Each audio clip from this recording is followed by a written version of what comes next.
belt. Hello, guys. Welcome to the Project Kayfabe. And we got a legend with us today, the Milan Miracle, Santino Marella, also known as Anthony Cornelio? Corelli. I tried, sorry. So I'm going to be interviewing him. And I just want to thank you for everything you've done for me today and taking your time and patience to do this. Thank you. You want to explain your battle arts, please? Yeah, when I was in Japan and I was training to be a professional wrestler, the MMA fighters trained alongside the pro wrestlers as professional athletes, and I just fell in love with the concept. So when I knew my neck was getting bad, I knew that the clock was ticking. So I created this facility so when I would retire from wrestling, I had something to do that was up and running. And that's what I did. I created a facility where we do MMA and pro wrestling, and we do athletic training. So I wanted to make it a one-stop shop for all aspiring pro wrestlers, MMA fighters, so they can do their striking here, their grappling, their conditioning, gain experience, everything. Everything they need is right here. Now, you mentioned tonight that you're a black belt. About how many years it took you and what physical strength you had to go through and everything? Yeah, well, I started judo at the age of 9, and what was that like? It was great. I was a dedicated judo athlete. I competed in tournaments all the time. I was a provincial champion. I was a national champion. I was at 78 kilograms, which is, I guess, would be welterweight, I guess. Yeah. And right through university, and that was my identity. I was a judo athlete. Just before I turned 16, and now I'm 43. So yeah, 28 years. Did you ever wrestling? Yeah, I wrestled in high school and university. Yeah. I wrestled in high school. Let's just say I didn't win no matches. Let's just say I won one by default. I was proud of myself. But did you win any? Yes, I won ROPSA back to back. Did you go on to provincials? I didn't go to OFSA because Yes. the Canadian Championships for judo were at the same time. So I always opted for judo. That was my number one sport. But twice, the guys I beat in ROPSA in the finals won OFSA. So I'd like to believe I could have won it. And then I wrestled in university, not every year because just the way the season was, I missed a year. But I won the Atlantic University Championships. I came 5th in Canada. Basically, just using judo and adapting it as much as I can for wrestling. I wasn't a full-time wrestler, but I loved it. Now, before we get on the questions about you, I just want to did you watch Undertaker's streak that ended by Roman Reigns? Yes. Do you think he's retired? That's the question I want to ask you personally. I don't know. I think so. I know he has to have some surgery, and who knows, though. After the surgery, he may feel better than ever. So we'll see how the surgery goes. Now, do you think he'll come back as Undertaker or the badass Undertaker? I have no idea. Right. Thank you. Now, we're going to start off with the first question. How did the Vladimir Kozlov and Santino team form?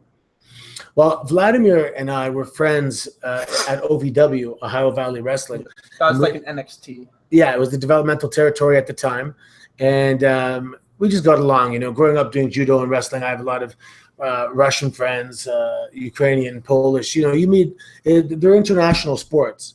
So I just got along with him really, really well. And I was really – and then when he was on the road as Vladimir Kozlov, because we were friends and because we were a tag team in OVW, I pitched that we become a tag team, and they liked it. And we did, and we had success. And it was some of the most fun times I ever had in wrestling. Now, you were in OVW as Alexander? Boris Alexiev. Sorry, I can't pronounce the name right. That was Russian? Yeah, I played a Russian character. Can you tell me all about it, please? Like the story behind it? Yeah, so when I got to OVW, Rip Rogers, my coach, he gave me the nickname Boris. And it just stuck, So I was kind of like, damn, what am I going to do? They're calling me Boris. So my original coach was Don Koloff. So I put Boris and Koloff together, and I was Boris Koloff, this Russian character, which I thought was perfect because then it allowed me to use judo and do all these different techniques that people weren't using. And there's a backstory as to why I'm doing that, because I was this Russian guy. And then Paul Heyman, he liked what he saw. Was he in ECW before that? Or this is after ECW. Oh, yeah. He was observing one of our practices, a few of our practices, and just kind of, scouting the upcoming developmental talent. And he took me aside one day and said he was going to start me on OVW TV as Boris Alexiev. And we did, and it took off, and was very popular, and people in the WWE office were hearing about this character because it was very believable and it was different. And that's the name of the game. You got to be different. Okay, thank you. So how did your neck injury happen? Wear and tear. I would get flare-ups, and then the flare-ups started getting closer and closer together, and then it got to the point where I couldn't wrestle. So we had to have surgery in hopes that I would one day be able to wrestle, but it just never healed up enough. Now I know you're coming out of retirement, and can you explain what the matches you're having for the future are? Yeah, it's one tag team match, and we're gonna limit. Right, I can't be taking bumps and everything. So it's with Alberto Del Rio versus RJ City and Playboy, and it'll be in some August. I think it's 25th, is it, or something? 27th, yeah. And Alberto, you are best friends? Oh, we're not best friends, but we're good friends, yeah. Can you explain how you guys came along as friends? I've just been on the road with WWE, and he was an amateur wrestler as well, so we kind of connected there, and we both did some submission wrestling and grappling, and we just got along. We're both fathers, and he's a good guy, man. He's awesome. Now, Umaga? Yes. Yes. Now, I'm sorry to hear that he passed away too. How did the winning the title from Umaga come about?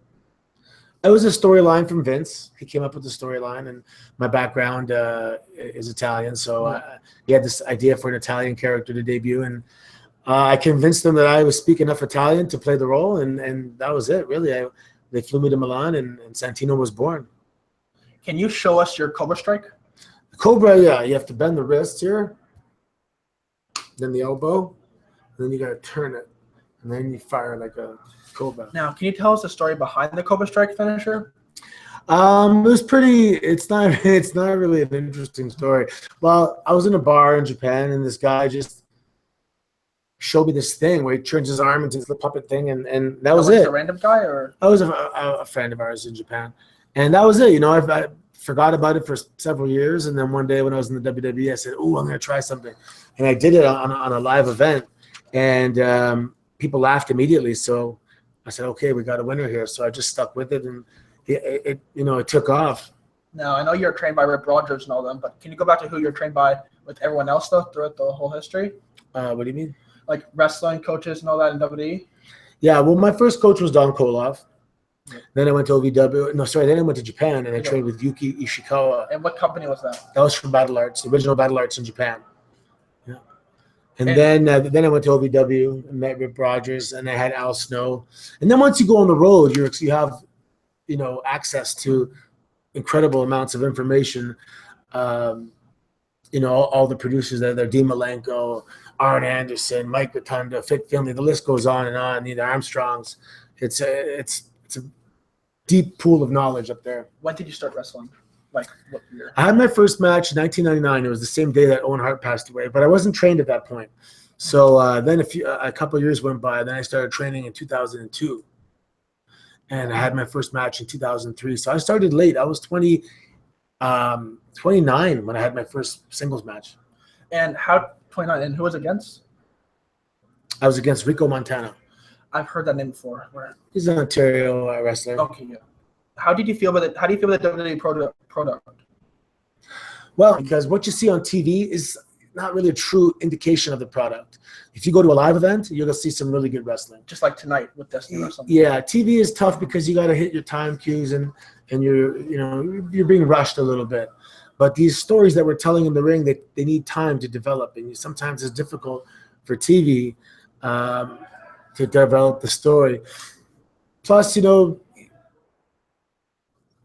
it seems trendy. There's a lot of like moves that are kind of popular at the time. Everyone's doing dives to the outside. It's like the 619. The only one. What I mean is there's moves that everyone are doing. Yeah. Everyone's doing a whole bunch of moves, and I think they gotta maybe try and be a little more unique and try and do stuff that no one else is doing.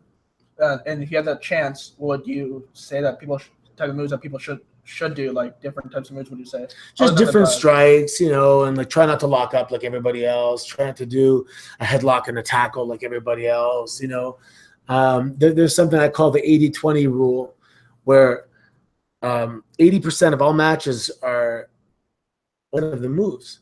So there's still 80% of the moves out there are not being utilized the way they should be. So, And if you could improve that, what would you do? what do you mean? How would you want to improve it? How would I what? How would you want to improve it? Like with the 80% and then the 20%. How would you want to improve? No, I mean, guys just have to. So what happens is when somebody watches wrestling on TV, what they think is, okay, this is where wrestling's at, so this is what I should do. Yes. But they're already doing it on TV, so you should do something different. So people just keep impersonating and replicating the same product. What do you think of NXT? Now, Triple H runs NXT. What do you think of that? NXT is fantastic. I mean, it has taken off to a point where I don't know what their goals were, but I would imagine it exceeded their goals because it's a wonderful brand where guys are not only getting an awesome education, but they're getting paid and they're getting experience and they're getting exposure, and it's international exposure. And NXT is fantastic. Now, do you have any influences in wrestling? Anyone you look up to? Oh gosh, And as many as you want. I have tons. I mean, you mean wrestlers? Anyone you want when you started growing up. Well, when I grew up, I mean, there's a lot of wrestlers I liked that I never met, you know. But the guys there's a lot of guys I respect on the road right now as well. There's a lot of smart guys. Triple H is brilliant. Vince, I love Vince, like as a businessman, as a mentor, you know. I don't think he ever knew how much I really appreciated him. Just you know, I'm a young guy. Yeah. He's an older guy with lots of experience, and I watched him and I said, okay, that's how it's done because that's how he does it, and I believe he knows what he's doing. Now, one of my questions are, how well do you know Vince McMahon? Not as well as I'd like to, and the only reason is because he's busy and he's occupied a lot. Any interaction, I've never had a bad interaction with Vince. He's awesome. He's very welcoming. He tells you to, you know, don't be afraid. Come in, knock on the door. If you have an idea, you want to talk about something. He's great. He's absolutely great. He's just very busy, and I just gave him a little bit of distance out of respect. Any ideas you have pitched to him, but that he didn't? No, he's always receptive to ideas. Okay, thank you. Now you get us a lot. Mrs. WrestleMania. Yeah. Santino.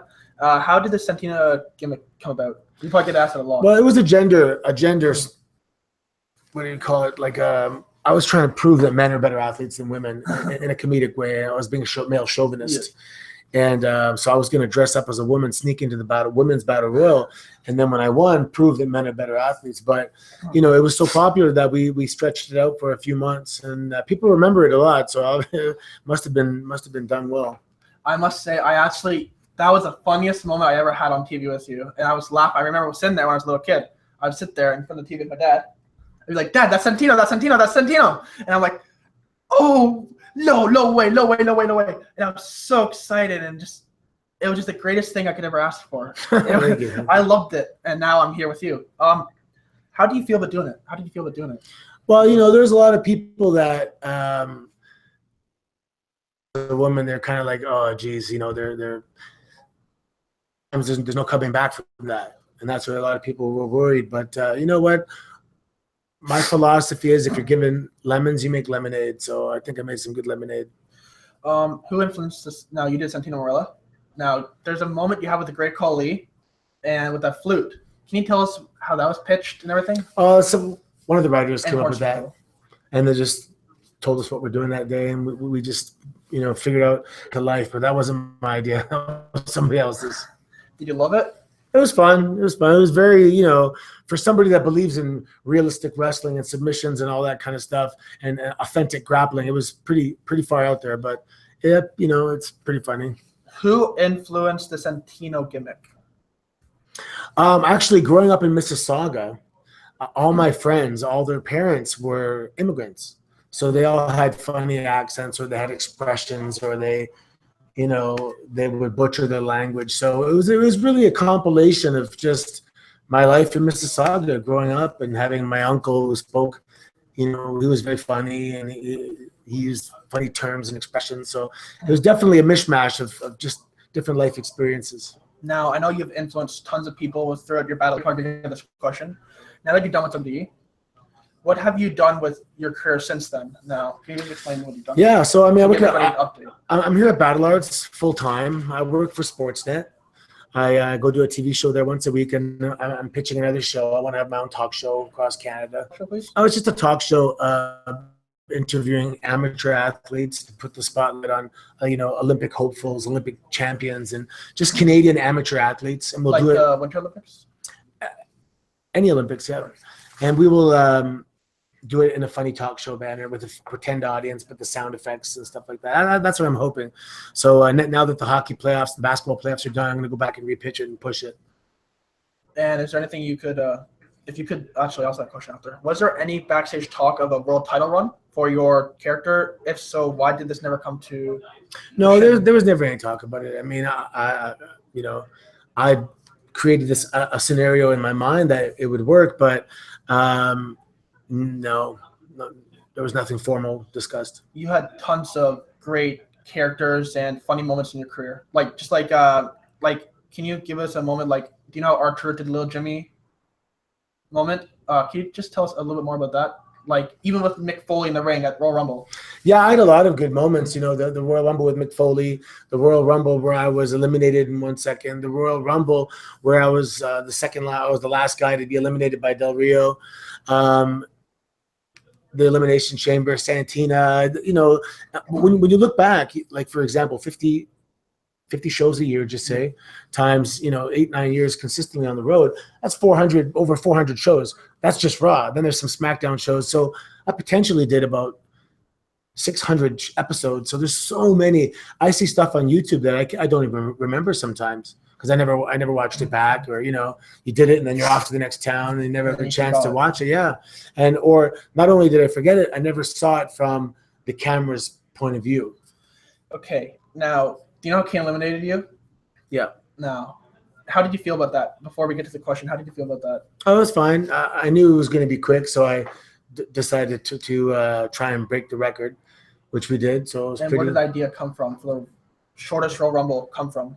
Well, I just thought about. I said, well, if I'm going to be in there for such a short period of time, might as well make it mean something and try and break the record. You had Alberto Del Rio. Now, how did you feel about that one? What do you mean? You're the last one to get eliminated. Oh, it was a good swerve. The thing with Santino is that he always came so close, and he was always, somebody that the people wanted to see have more success. Yep. And we always left them wanting more. So I really like that connection I have with the people to leave my career, and they never got enough. They always wanted a little more. So that's a nice feeling. I was so mad when you got eliminated. I just wanted to punch something. I was so mad back then. I was a little kid though. It's a 40-man battle royal. Yeah. I was hoping you would have won. I had my Santino shirt on, and I had the Cobra thing too. And I was just like, said to my dad, I'm like, you got to get this in. We got to get this recorded. We got to get him to win. And me and my dad were yelling, cheering for you. We were yelling, just screaming, cheering for you and all that. It was one of the best moments. So I'll give you that question last. Now, you worked with Beth Phoenix, and I was the one who posted on your timeline that you should do the Hall of Fame speech for her. Now, if you got that, did you ever get that opportunity? Like, I know you didn't, but Natalie did, but did you get a call about it? No, I know Beth called, and she was hoping I would be there just to be present because, the partnership with Santino was a significant a moment in her career. Beth is the best. She's super professional. She's an awesome wrestler, like even nicer person. She completely deserves to be in the Hall of Fame, and I'm really proud of her. Could you compare her to Chyna? No, there's no comparison. Beth was a much better wrestler. I could agree with that. Now, what was your experience working with Beth Phoenix during your Intercontinental title? Now, we got the Intercontinental. We had it here. You saw it. What was your during the Intercontinental title reign? Sorry, what? What was your experience working with Beth Phoenix during your Intercontinental title reign? Oh, that was the same time. Yeah, that was the same time. It was good. We enjoyed going to work every day, and we were very comfortable with each other in terms of, providing some input and some ideas, and we fed off each other, and it was great. And we just had a lot of fun during those times.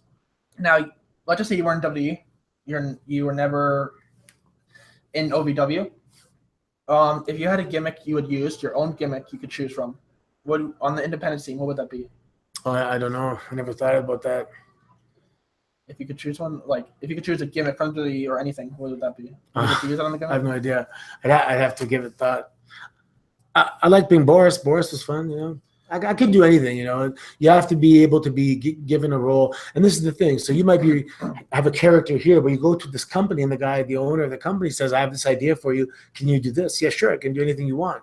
So yeah, I guess whatever they want. Okay. So you got to win the Intercontinental Championship from Umaga, with Bobby Lashley helped you. Mhm. Now, if you could choose to be booked yourself in a different way, how would you want that to be booked?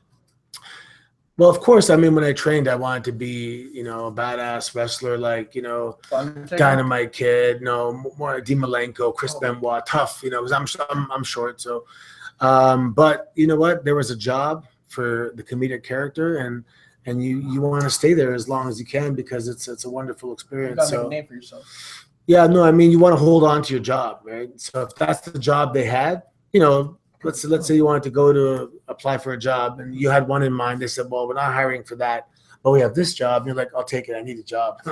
So I wanted to keep that job. So whatever they needed, I was more than happy to do.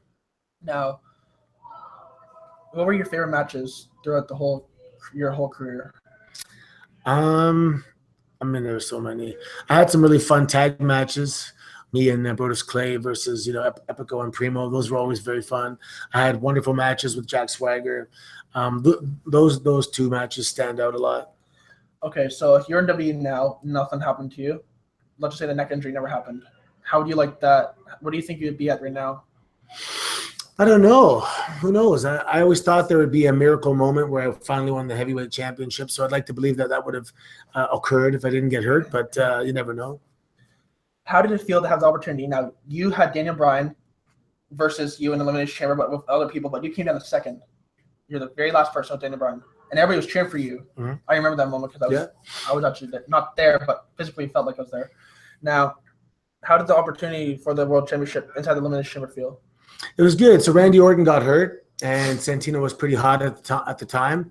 And yeah, so when he got hurt, we had a battle royal. The winner of the battle royal, which I won, allowed me to participate in the elimination chamber. So, you know, considering I wasn't in the original one, to make it to the second last guy, that was pretty cool.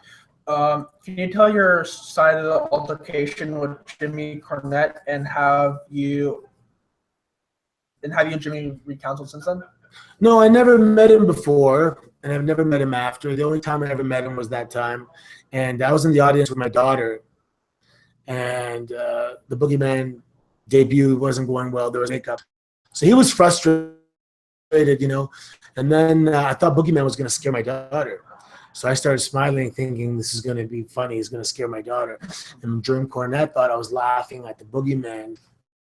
The people at OVW, the students at the lower levels, were supposed to, you know, support the storylines. So he got upset and frustrated, and he took advantage of the situation, and that was about it. Never met him again. How did WWE approach you with the Santino gimmick, and what were your thoughts, your original thoughts, creative direction for you? I mentioned it earlier. Yeah, it was Boris, and they just called me and they said, "Do you speak Italian?"